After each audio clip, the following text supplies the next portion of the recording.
What's up, TPS? Thank you for joining us online. We're going to be online for the next 3 weeks, and you don't want to miss that. Check out the challenges that we talked about a couple weeks ago.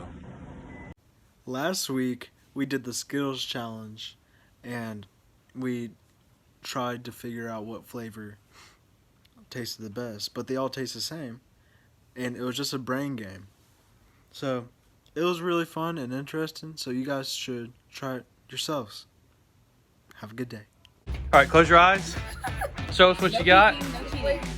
Show us what you got. All right, now eat it. Somebody, okay, ready? What you got? Yellow. No, this is definitely red. Yellow. Zoe? Purple.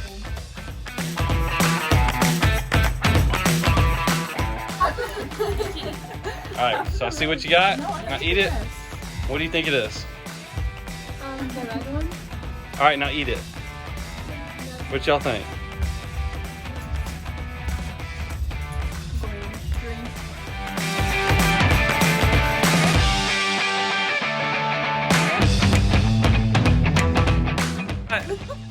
And eat it. Speak what you think. Red. Oh no. Green.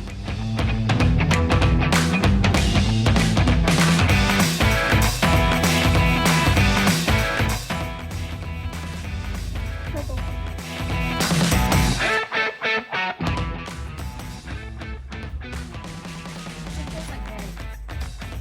Okay. All mixing together now. Let me see yours. Okay. What you think, Zoe? Red.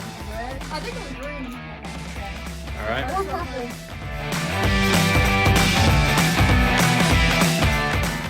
Go.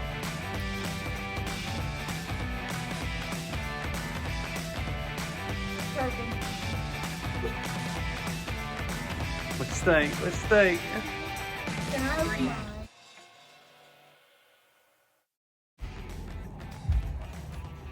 The grape one. All right, now go ahead.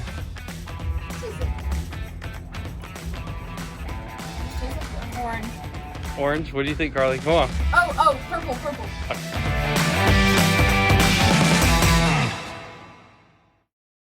What's up, TPS? So glad y'all tuning in. I know looks a little bit different, but hey, it's not a Zoom call, so we'll take this any day. Listen to y'all. You know, we want something different, so we're going to try this. And I've asked Phil to join me. Many of y'all know Phil. He's the worship leader at Turning Point Church, among several other titles, but we could go on and on, but he would kill me in the process.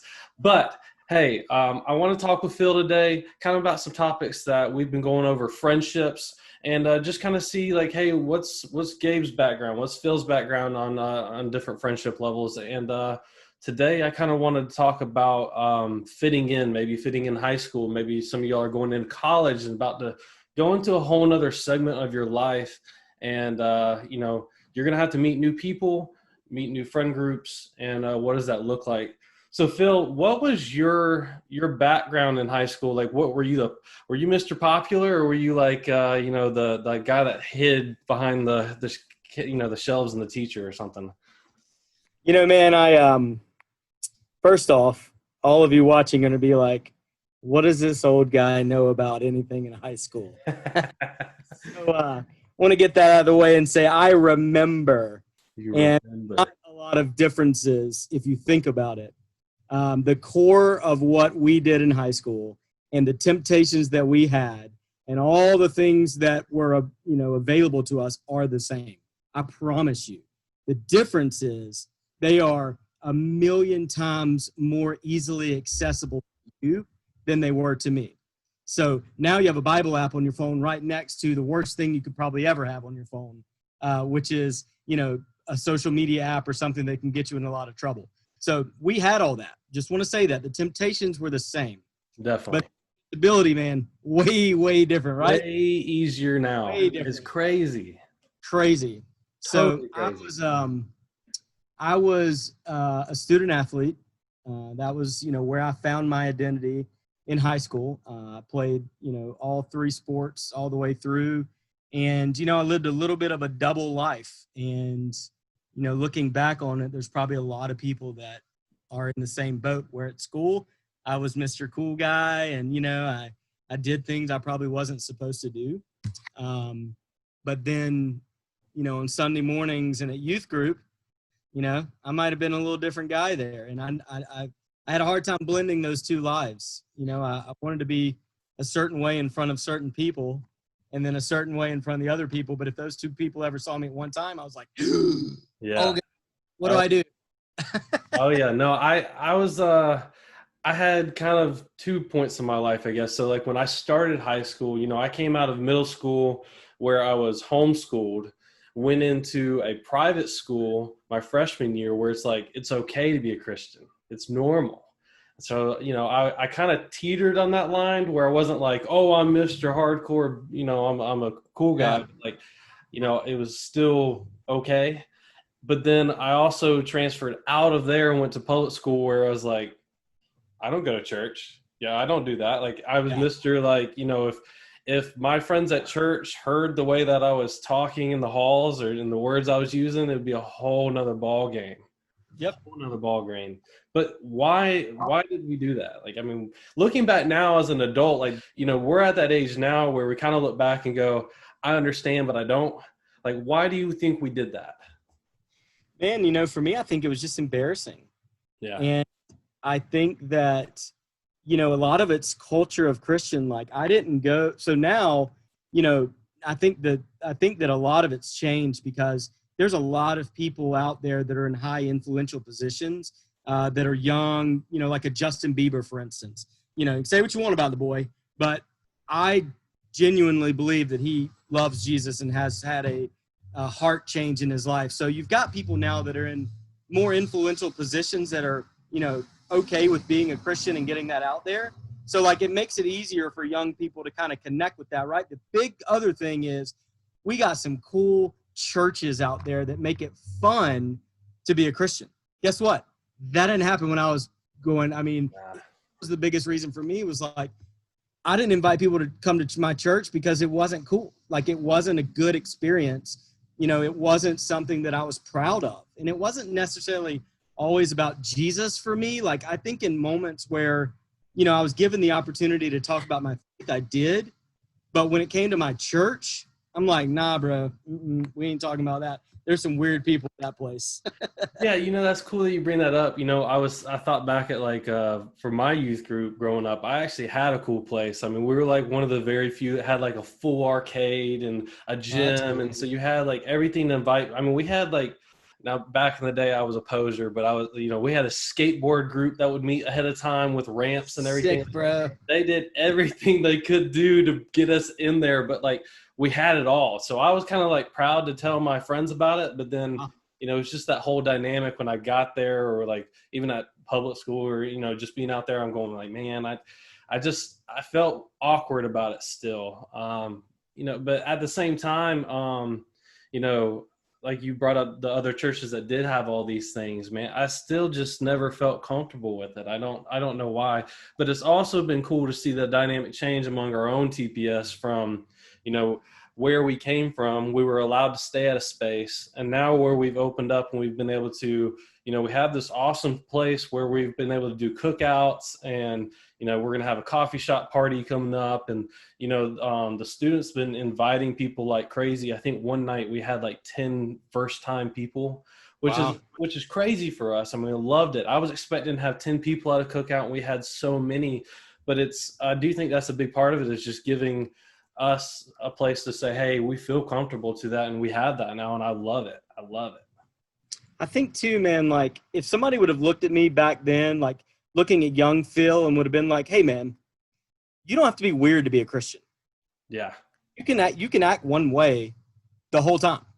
Like if you want to have fun with your friends that aren't Christians, cool, right? If you want to play ball and go out afterwards and, hang out with friends, cool. Like you can do that stuff. You don't have to be weird and like shy away from, oh my God, I shouldn't be listening to this song. Maybe you shouldn't be listening to the song, but Depends. There wasn't a legalistic right thing over my life back then. And like a lot of students are under right now from probably their parents or church leaders, it'd be very different for me. I would probably have been able to be that one person the whole time, but because we give these legalistic laws and rules all the time. It makes people feel like they have to either be, this to be a sold out on fire Christian and go to these, weird conferences and do all these things, or you can't be that and you hang out with your church friend. I mean, your school friend. Right. You either got to be the made kid it. chasing to be We the pastor. made it that way. Yes. You're either the kid that wants to be the youth pastor or you're the There's rebel. There's no in between. And like, that's what I want to tell, kids today is like, there is an in between and there is a normal, and it's totally okay to be normal and proud to be a Christian. Because look, there are things that, I enjoy in life that I can enjoy with both my friends who aren't believers and with my friends who are believers. And there is a great line there to where I can just be me. Yeah. I don't live up to any expectations of, oh my God, what if I do this? What will the Christians think? That's crazy. Yeah, I think that's the huge point that I'm taking out of that is just being true to yourself. Is ultimately, who are you? I mean, as long as you are a Christian, you're chasing after what we believe God wants us to be. And I think you should be able to be your own personality and be your own type and not have to compromise who you are in order to be somebody else. My youth group, it was funny to see the guys that, the preppy style was in, wherever you go, you're going to find what's the in thing to do. And it was funny how you see these guys that were like, it was near Blue Ridge. Blue Ridge was a big high school. And they're like, Blue Ridge, we go mudding. Next thing you know, 6 months in, they're wearing, the polo shirts and the colored pants. And it's like, man, did you give yourself up? But it's just all about fitting in. But I think that's huge, is that we have to just be ourselves, because people like us for ourselves, honestly. That's it. I mean, they wouldn't They'll be like you more than trying to fake and be something else, you know? Yeah. Because the worst thing we can do as people that call ourselves Christians is be hypocritical. Mm-hmm. That's the worst thing we can do, is like, oh yeah, well, that's cool, you're a Christian, but I saw you, doing whatever. Like, if you're going to do whatever, okay? But don't try to blend those two lives. It's a tough one. Everybody struggles with things. And look, there's so many stories in the Bible, right, that talk about Jesus being a friend of sinners, right? And one of the best Bible verses that I can recall is in Luke, in I think chapter 5 or something, but he says, I didn't come to call the righteous to be more righteous. I came to call the sinners to repentance. Yeah. Right. So that's really our gospel, or our mode in life, is to be around people that don't know him and let our lives be, an example of knowing him. People will think that they need to be this X, Y, and Z, but really we want people to be themselves, people to come in, and we all just want to chase that common goal of being, chasing after God and owning the fact that, hey, we are Christians, and that's okay. But at the same time, we are who we are. Yeah, man. I think there's an expectation that comes with calling yourself a Christian, meaning like you have to have a standard for your life. There are going to be things that you shouldn't do. And it shouldn't be because like someone told you not to do them. It should really be because you love Jesus and you don't want to do those things because they bring consequences and they separate you further from God, right? That's the only reason. It's not because somebody told you shouldn't go out and drink because, you just shouldn't do that. Mm-hmm. There's a reason for these things that we shouldn't partake of. And it's because they bring consequences in our life. It's fun. I'm not gonna deny it. Okay, I'll agree. It's fun for a season. Okay, but when that season's up and your consequences start happening, nothing's worth it. It's not worth it in the end. Yeah, there's that's experience talking for the students that don't know. That comes from age and experience. I immediately think about my youth pastor used to say, are you allowed legally to hang out and you can fool around with your significant other, your girlfriend, your boyfriend, but does it have consequences? Absolutely. And a lot of those are adult consequences. And I hate to tell you, but you know what? One day you're going to have to look at your spouse, the one that you marry, and go, hey, I've had to do X, Y, and Z, and or I did X, Y, and Z, and that's going to shatter them one day. It may hurt them. And so it has consequences now, has consequences later. But listen, it is That's great. Man, yeah. that's some good stuff for y'all as your big brothers. Oh yeah. Oh It yeah. only takes one time with the wrong guy or the wrong girl to create a child that will alter your life for the rest of your life, forever and ever and ever and ever. So some consequences are, more long term than others, but that one time of enjoyment, sometimes it's not worth the repercussions that come along with it, or even the risk that they could. Yeah, Just- getting in a car, drunk driving could Sure. not just kill you, it could kill somebody else. So it's Yeah. not, sometimes these things are, again, just not worth it. But like you said, that comes from a personal relationship with God, that comes with your own convictions that you have to, if you're truly seeking God, I believe that God is going to convict you in those things. 100%. And so it shouldn't be your filter of what your friends think. It's going to be your filter of what your relationship with God is. And if you're not feeling those things, then maybe you need to check your relationship with God in that moment. That's it, man. It's tough. But I thought it was cool that you brought up Luke, chapter 5-ish, but later in Luke in 22, you can read about, guys, if you want some homework, verses 54 through 62 is the story of Peter. He's outside of, I guess you could say he's outside of the gates of the high priest's house where, Jesus was taken and captive and he's about to be hung on the cross in the next few days. But Peter's sitting outside and Jesus had just looked at him. Just looked at him and said, "You're going to deny me 3 times. And 3 separate occasions, he had people come up to him and go, "Hey, you were with that guy, Jesus. I don't know who you're talking about. I don't know that guy. I don't know him. What are you talking about?" New number. Have you done that? And I didn't go to church. I don't go to church. What? Who's this? Christian? No. We've been there. And he denied him 3 times after he told Jesus, he's like, "No, I won't do that. I'll never do that." I've been there. I've done it. Phil said he's done it. And it's those things where, Peter didn't really have it crushed him. At the end of the day, it just shattered Peter, and he wasn't the same after it, I don't think. But the reality is, I think that we can move on from that. We can have forgiveness, and not just have to know that once we deny God that we're done. Luckily, we have a gracious God that forgives us. But what we're really trying to get down to at the end of this is that as you go into your next season of life, whether that be middle school, high school, or if you're going into college, are you going to take a stand and are you going to own your Christian faith, or are you going to be a denier? Are you going to be able to be strong enough and go, "Hey, I'm a Christian. I'm sorry, I just don't do that because this is my convictions with my personal relationship," or are you just going to go, "I got to be cool, man. Let's go do this." So between the two, take the chance to actually think about that. Pray about it this week, because you're about to go into that. Summer's almost over, guys. I hate it. Summer's almost over already. And but let's go into this new year, this new school year in the fall, with a new expectations, new challenges, and let's tackle it. Take some advice. What do we call it? Take some advice from your 2 brothers. What was it? That's right. 2 older brothers. Letters from your older brothers. Letters from your older brothers right here, guys. You do not want to miss this, because whether we do this again with Phil or somebody else, we got 2 more weeks of this, guys. I'm excited about it. These are great talks. Let us know in the comments down below what you think, what you want to hear us talk about. If you have any questions for us, holler at us. And guys, we will see y'all next week. Hey guys, thank you to everyone that's been watching online. And we really miss meeting in person with everyone, but for the next 3 weeks, we're going to be meeting online for our services because we feel like that's best for times right now to keep our community safe. So we'll miss you guys, and we'll see y'all Sunday online. Bye.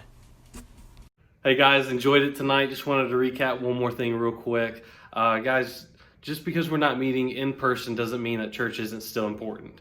Be sure to tune in online on Facebook or YouTube, whatever you have, on Sunday mornings as well. We're still live at 10:30. You can still comment and hang out with your friends online. I'll be on there. You can say hey to me. We'll talk during service even. Don't tell anybody.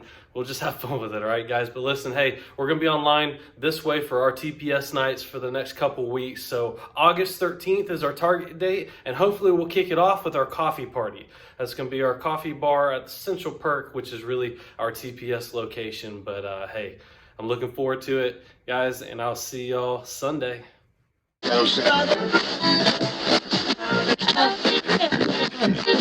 Nope, that's not a timer. Check out the challenges that we learned. Oh crap. What's up? Oh, you don't want to miss that. Check out the challenges. Oh crap. Hey guys, just wanted to jump right on.